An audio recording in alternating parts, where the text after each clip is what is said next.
Então o Deus de Israel, né, veja aí, né, os esquemas dos opressores lá no Egito, não pode agora acontecer entre nós, gente. Cortar, né, o mal pela raiz.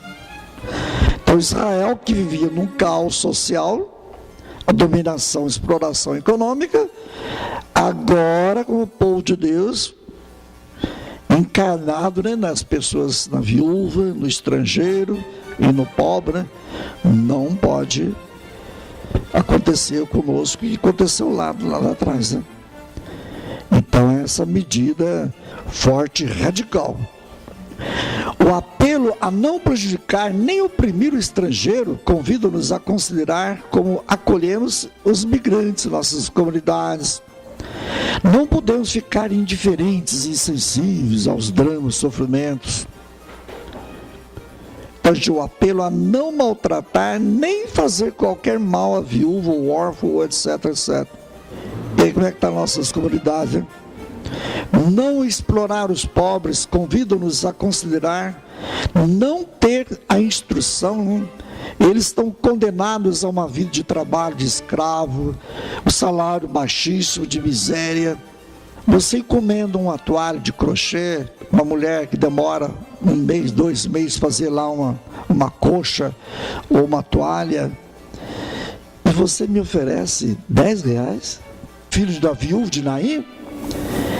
Quando a viúva, gente, perdia o filho, o único filho masculino que tinha na casa dela.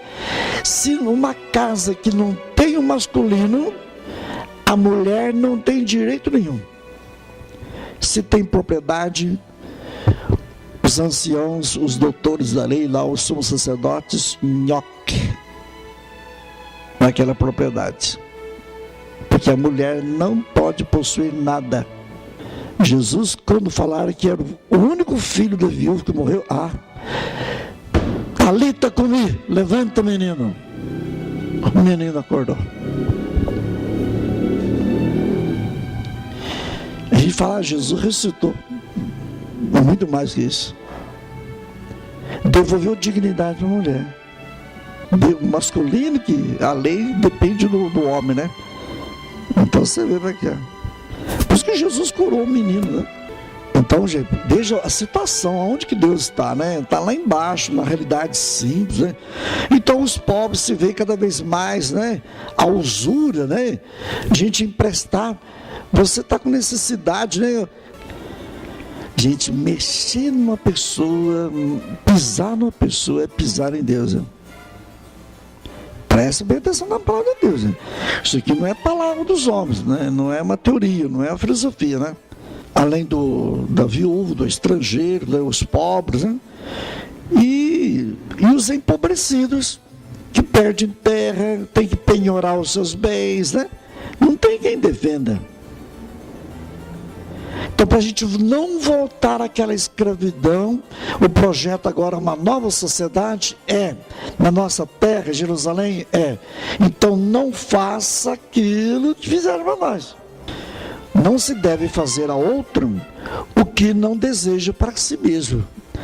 Então Deus é libertador, tem particular cuidado com os atribulados da vida. O clamor de um pobre, eu vou escutar e eu vou jogar esse pessoal fora.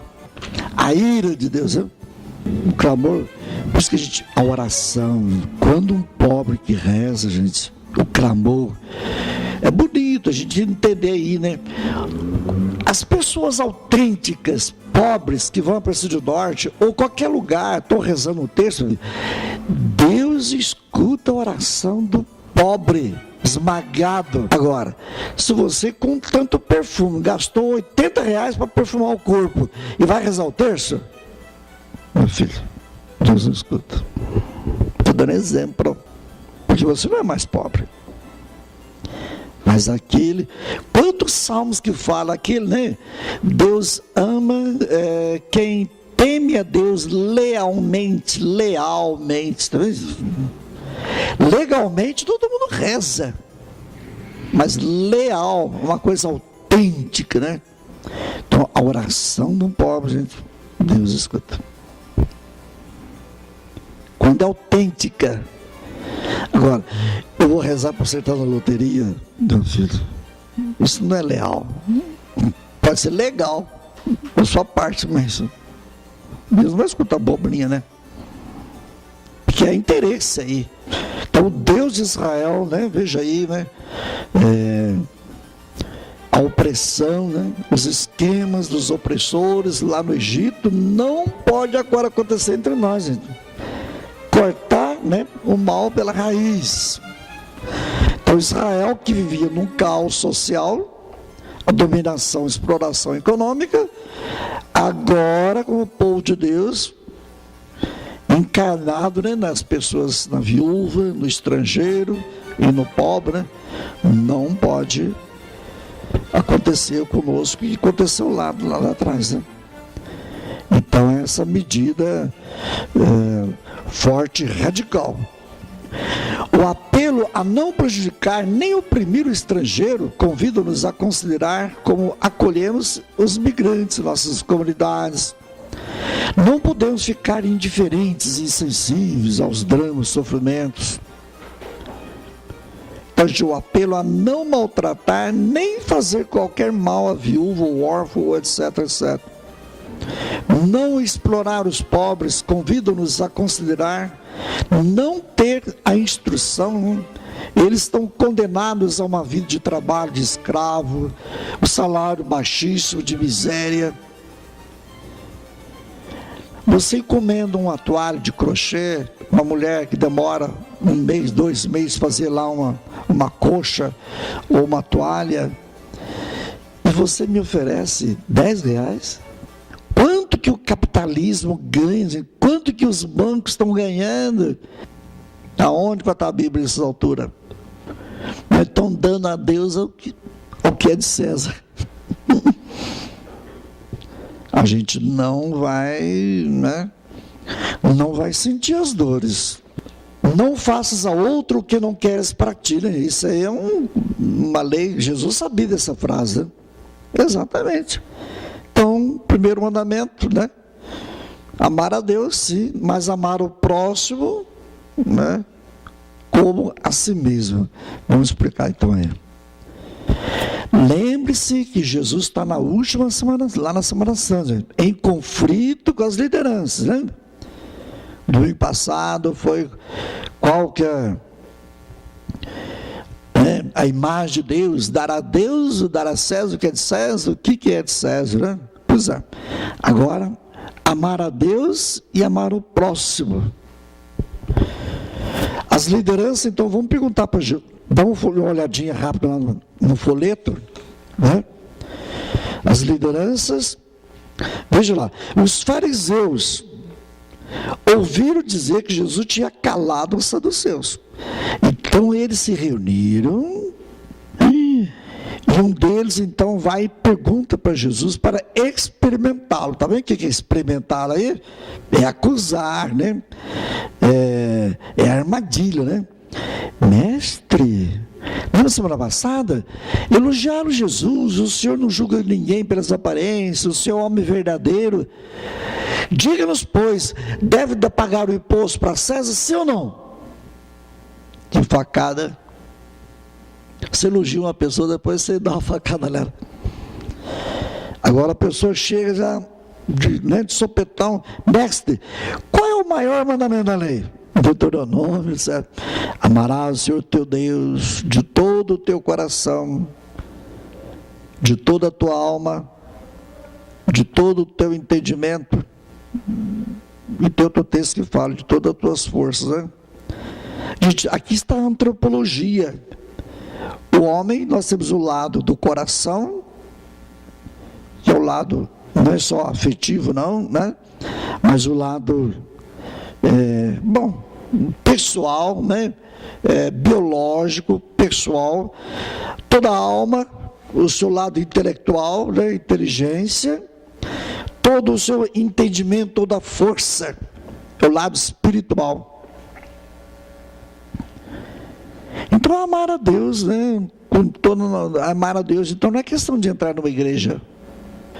Até no modo como você pega na vassoura, você está amando a Deus. Ou não. Se você fala, não, a vassoura não tem nada a ver com Deus. A vassoura é vassoura, eu xingo ela. Mas às 3 horas eu vou rezar o terço. Você não percebe que tem erro aí? Mas ninguém percebe. A gente pensa fazendo grande coisa, não está?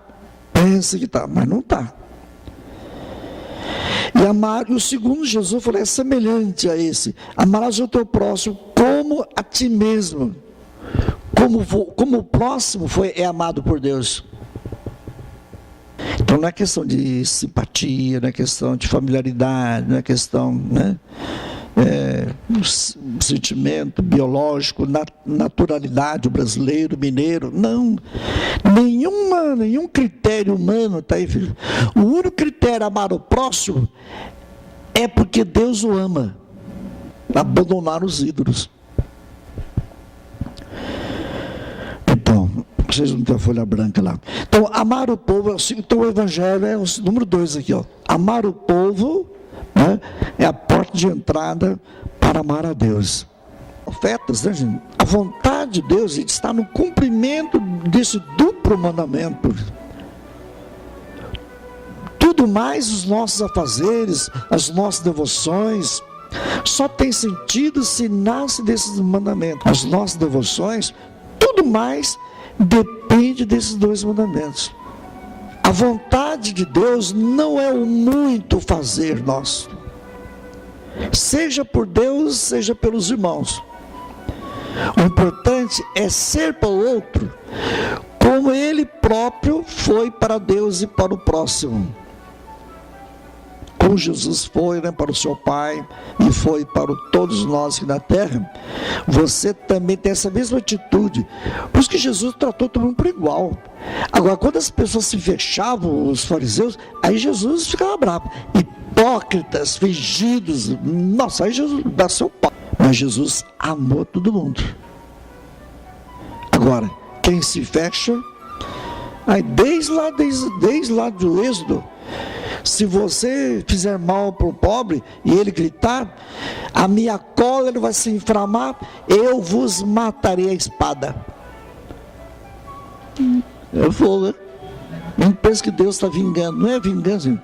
O próprio mal que você fez para uma pessoa volta para você mesmo. E aquilo colocou como se fosse Deus está matando alguém. Não é. O mal que você faz volta para você, te destrói. Então, se você souber, então a gente rezar aí, né? O meu irmão, ele é amado por Deus. Ah, mas ele me xingou. Bom, erros existem, mas ele é amado por Deus.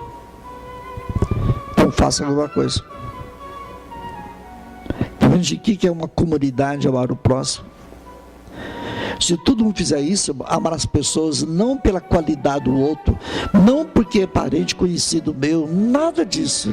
Amai os vossos inimigos, rezai por aqueles que vos perseguem. O evangelho de hoje, né? Entra na cidade, não leve bolsa nem sacola, né? Se alguém te acolher, como que tem? E se não te acolherem, sacuda a poeira do sapato e toca para frente. Você veio domingo passado também, né? Toca para frente. Né? Não participou do banquete, meu filho, né? As coisas têm... Existe decisão, gente. A decisão é nossa. O amor a Deus se concretiza no amor aos irmãos. Quem ama os irmãos, a partir do fraco... Por isso que a igreja fala opção preferencial pelos pobres, porque é bíblico isso, é meu Deus do céu. Não é bíblico, mas muita gente, hoje em dia na igreja católica, bonitão, cantando, maravilhoso, mas fora da Bíblia. Fora da Bíblia. E ganhando dinheiro. Bom, isso é o mundo, né? É o mundo de César. Não é mais o mundo de Deus. Então, quem ama, né, o irmão a partir do fraco, estar atento às suas necessidades, entendeu a lei de Deus, e a lei de Deus é mais próximo, estar mais próximo da vivência autêntica da religião. Então, o culto a Deus tem a sua expressão maior em Jesus, que ofereceu sua vida por amor. Então, quando ele fala que Deus é amor, né? Hoje, o que é Deus é amor, gente? Deus é cuidado, cuidando da vida. Você está amando a Deus, gente.